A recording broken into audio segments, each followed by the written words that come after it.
di surat edaran Mahkamah Agung. Kapan-kapan kita bahas tentang banyak hal yang terkait dengan hubungan industrial.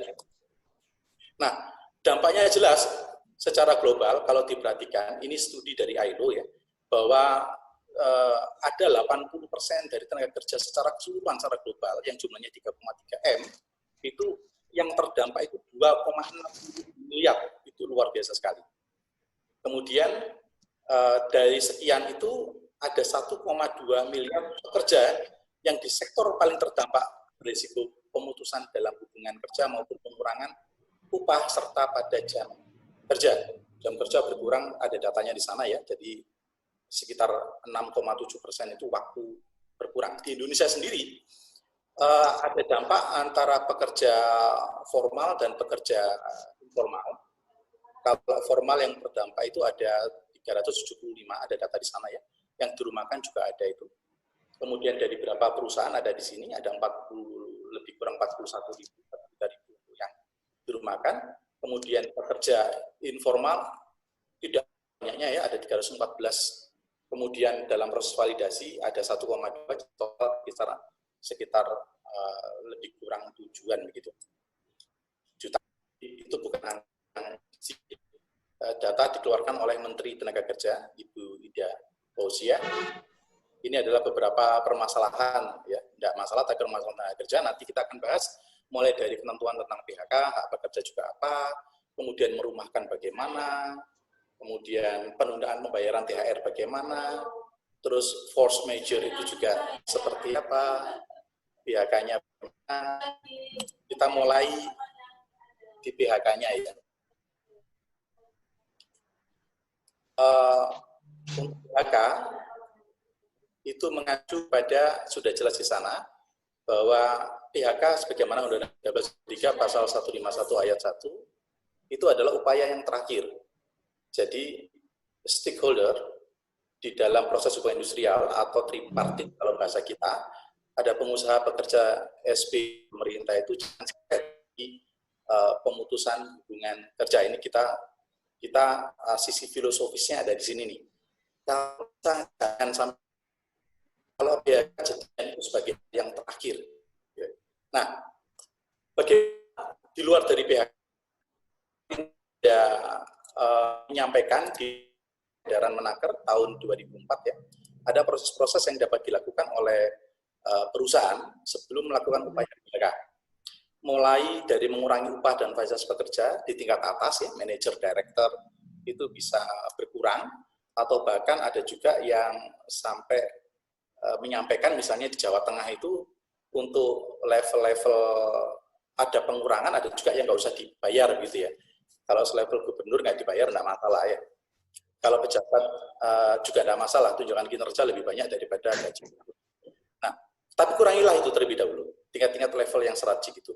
Baru kurangi shift, pembatasan, menghapuskan kerja lembur, mengurangi jam kerja, mengurangi hari kerja, sampai kemudian terakhir memberikan pensiun bagi yang sudah memenuhi syarat. Nah, ini alur-alur yang diberikan oleh surat edaran Menteri Tenaga Kerja tahun 2004 tadi. Jangan langsung PHK, tetapi ada beberapa hal yang dapat dilakukan. Tapi nanti akan jadi timbul pertanyaan, ketika itu dilakukan, apakah kemudian kalau dari sisi perusahaan cuma tahunya adalah satu adalah revenue, yang kedua adalah expenditure, biaya-biaya, kemudian kalau bicara terakhir adalah dari sisi profit kalau ada. Nah, kalau dari sisi biaya tidak dapat dikurangi dengan kebijakan ini, itu juga bakalan akan percuma dari sisi perusahaan tentunya. Nah, kemudian saya lihat ada keselarasan dari secara filosofis ya, karena Undang-Undang Tenaga Kerja itu, atau tepatnya ketenagakerjaan itu ada 3 ranah hukum yang ada di sana, baik pidana, perdata, maupun administrasi. Maka walaupun lebih banyak ke ranah perdatanya ya, sehingga kekuatan di perdata itu ada pada sisi kesepakatan sebetulnya. Jadi semua dapat dilakukan itu bila sepakat, prinsipnya itu sebetulnya. Jadi ini sepakat sendiri bukan sebuah kondisi yang bisa didapatkan sehari 2 hari ya. Itu perlu sebuah proses, dan proses itu akan teruji ketika kondisi-kondisi seperti sekarang ini. Nanti akan saya tunjukkan ada contoh real di beberapa perusahaan yang mereka menjalankan dengan baik dengan kondisi yang sekarang, asal sepakat gitu. Walaupun toh sepakat dibatasi, jangan sampai sepakat yang melanggar hukum. Tapi pada dasarnya kalau dalam bentuk perikatan, maka dalam 13/2003 sepakat itu menjadi sesuatu yang luar biasa. Nah, di SE Menaker 2004 itu sama dengan surat edaran dan peraturan-peraturan tenaga kerjaan, yang penting sepakat antara dua pihak, yaitu antara pengusaha dengan pihak dari pekerja. Saya lanjut secara cepat. Kemudian saya fokus, kalau kita mengarah ke PHK, itu ada satu yang kadang-kadang terlewat di antara kita ya, dalam membuat perjanjian kerja, PP maupun PKB. Kalau dibaca di pasal 61 ayat 1 Undang-Undang Tenaga Kerja, di huruf D-nya, di sana ditulis, adanya keadaan atau kejadian tertentu yang dicantumkan dalam perjanjian kerja, PP atau PKB, yang dapat menyebabkan berakhir.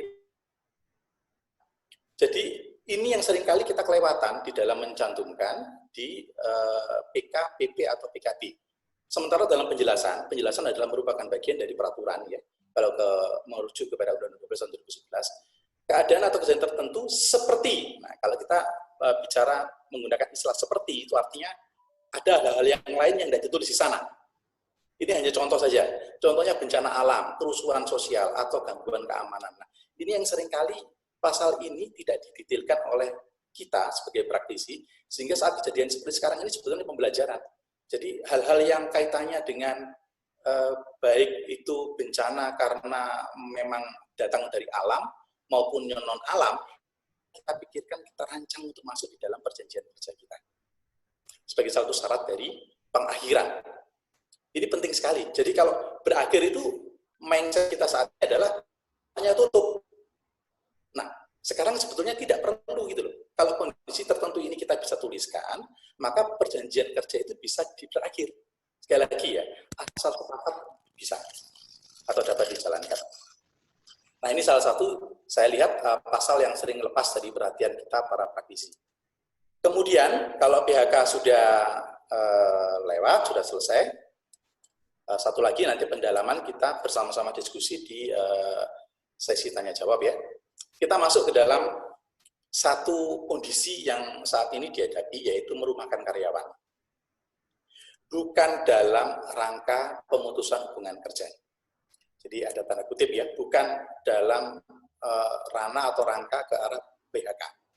Dasar kebijakan sudah ada, saya mengacu ke beberapa kebijakan ya. Jadi ada surat edaran Menaker tahun 98, itu upah pekerja yang dirumahkan bukan ke arah PHK.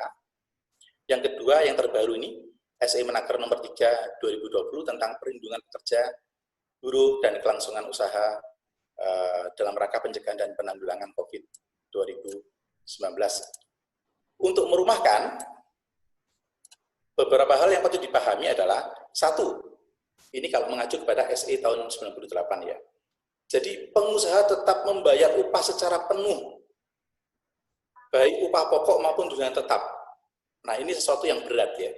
Mengapa? Jadi ranah dalam yang sekarang itu adalah ranah yang lebih ke arah cost efisiensi. Kalau ini ya tentu saja agak sulit dijalankan. Tetapi inilah peraturan ya.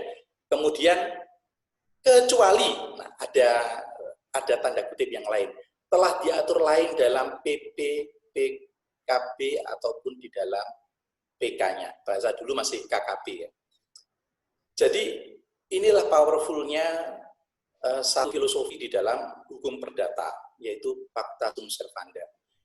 Jadi betul-betul darilah kesepakatan itu dalam kondisi-kondisi yang sulit itu digali. Jadi kalau kita ranahnya ke manajemen risiko ya, risiko-risiko yang muncul di dalam hubungan industrial itu apa saja, itu digali. Baru kemudian kita tuangkan termasuk penyelesaiannya di dalam nanti PK, PP atau PKB. Ini ISAR memang seharusnya sudah ranahnya ke ISAR risk management ini. Kemudian, bila, sekali lagi ya, ada pintu keluarnya. Bila membayar upah pekerja tidak secara penuh, agar dirundingkan, sekali lagi, dirundingkan, tripartit, sepakati, mau berapa selama dirumahkan.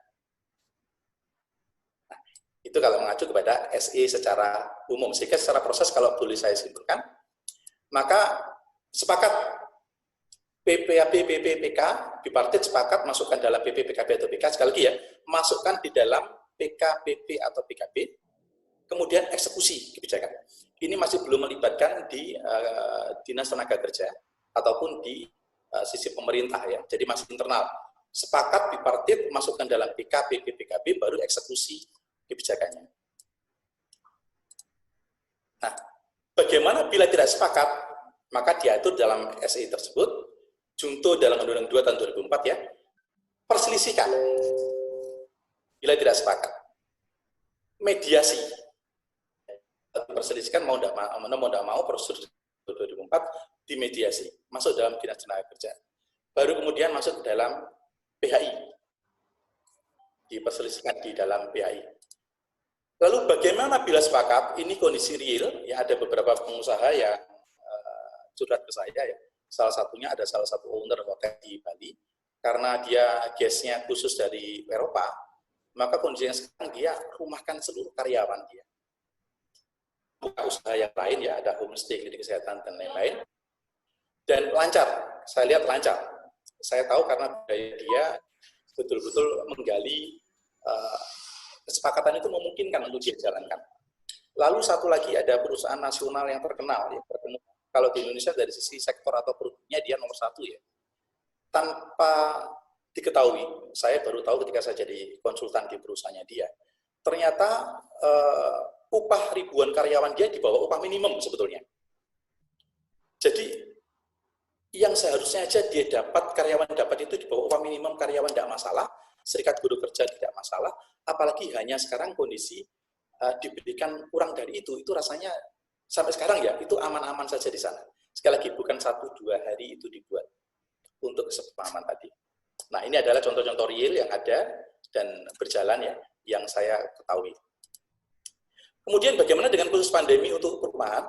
Diatur di dalam SI Menaker 3 tahun 2020 bahwa bila ini ya, bila terjadi pembatasan kegiatan usaha di perusahaan kita, maka sebagian atau seluruh pekerja tidak masuk kerja, yang menyebabkan sebagian atau bahkan seluruhnya ya, maka perubahan besaran maupun cara pembayaran upah dilakukan sesuai dengan kesepakatan. Jadi tidak ada yang terlalu berbeda dengan SE tahun sebelumnya. Ya. Kemudian prosedurnya, kondisi yang ada, lalu kemudian dirumahkan karena pembatasan kegiatan, disepakati besarnya upah, baru dieksekusi kebijakannya. Oke, itu kalau dari sisi merumahkan ya. Jadi sebetulnya asal sepakat semua dapat dijalankan. Bagaimana kalau tidak sepakat? Sekali lagi perselisihan itu. Kemudian THR. Tujuan hari raya, ini masih baru ini, keluar kemarin. Acuannya di PP 78 2015, Permenaker 6 2016, bagaimana kita ketahui bersama, dan yang terbaru adalah di SI Menaker tahun 6 tahun 2020 tentang pelaksanaan pemberian THR di perusahaan. Nah, THR wajib diberikan. Nah, prinsipnya adalah nomor 1 adalah THR wajib diberikan. Ya, kemarin ada yang bertanya di salah satu grup ya, kalau wajib mengapa di undang-undang tidak ada? Ya, saya sampaikan tidak perlu ada dalam undang-undang, tetapi peraturan perundang-undangan ada, yaitu apa? PP 78 itu peraturan perundang-undangan. Nah, bagaimana dalam kondisi pandemi sekarang ini? Maka SI Menaker memberikan kemungkinan untuk ada 2 saja ya. Nomor 1, dalam SED tersebut tidak disebutkan adanya THR yang diturunkan nilainya, tidak ada. Ya, jadi cuma 2 saja. Yang pertama, pembayarannya dilakukan secara bertahap. Yang kedua, penundaan sampai jangka waktu yang disepakati. Jadi cuma itu aja yang dimungkinkan di dalam SE ya, sekali lagi di dalam SE. Walaupun dalam prakteknya itu asal sepakat apa sih yang tidak gitu. Ya, asal sepakat ya. Kalau diperselisihkan tetap baliknya ke SI lagi. Kemudian prosedurnya adalah 1, wajib dialog tripartit, pembuatan kesepakatan, dan kemudian pelaporan. Ini SI Menaker 6 tahun 2020. Dialog, pembuatan kesepakatan, dan harus dilaporkan kesepakatan kepada Dinas Tenaga Kerja. Nah, ini yang terakhir yang saya mau bahas, yaitu tentang masalah force majeure. Bahasa Indonesianya, atau kalau bahasa Belandanya overmacht. Acuannya di Kepres 1220, penetapan bencana non-alam COVID-19 sebagai bencana nasional bencana nasional, bukan force majeure ya, tapi di Perdata itu disebutkan walaupun tidak secara gamblang, yaitu di pasal 1244, 1245, 1444, 1445 terkait dengan kerugian, pengembalian dan sebagainya itu. Lalu disebut juga di dalam 164 Undang-Undang 13 2003 dalam proses PHK, penutupan perusahaan.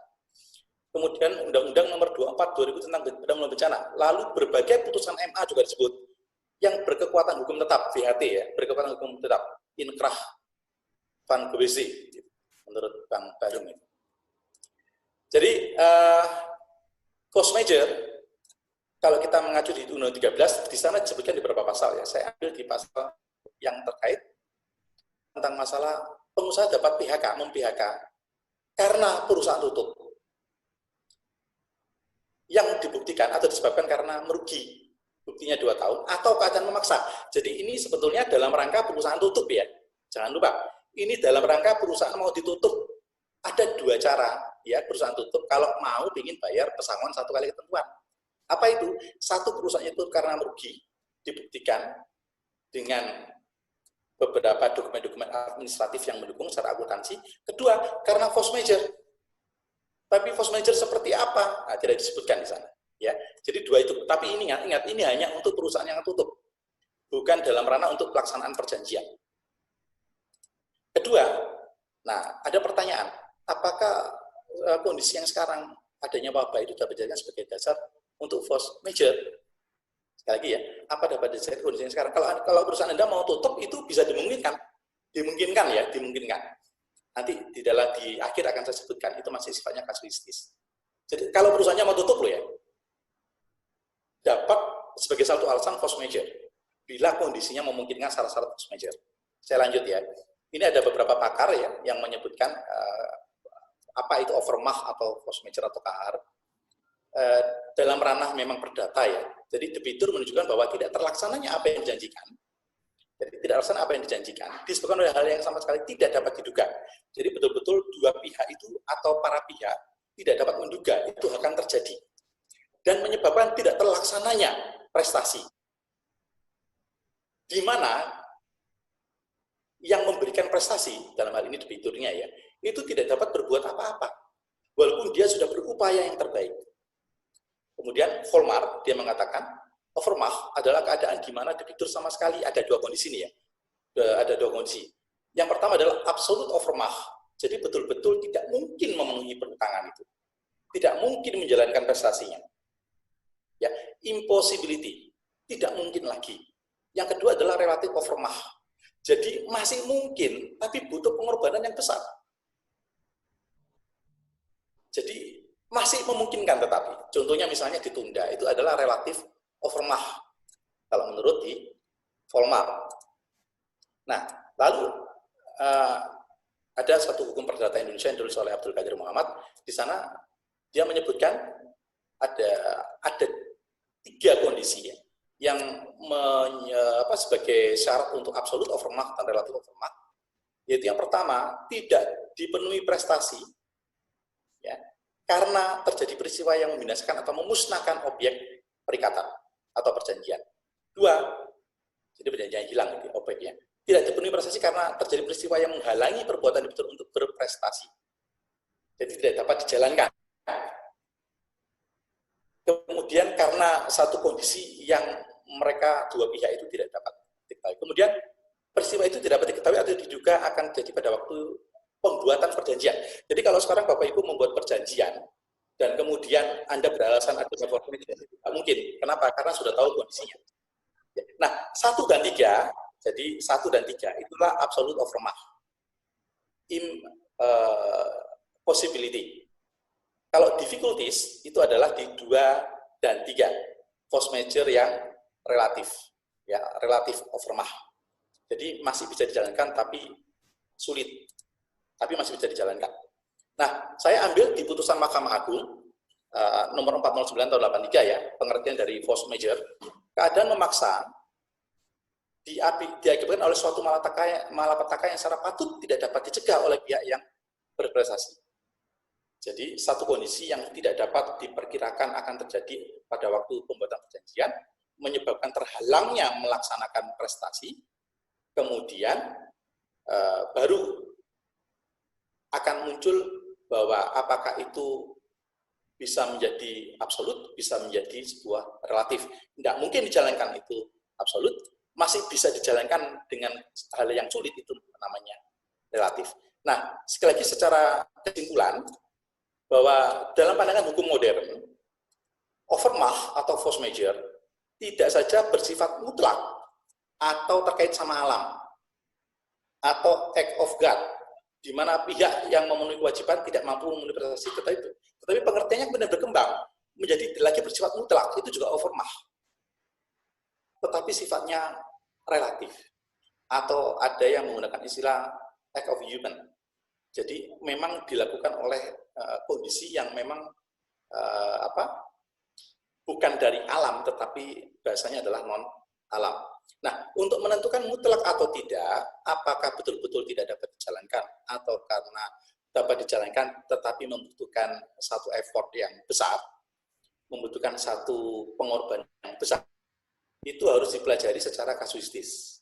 Jadi tidak dapat kita mengatakan begini, oh dalam kondisi sekarang itu COVID tidak dapat dipakai sebagai dasar, nanti dulu kasusnya seperti apa.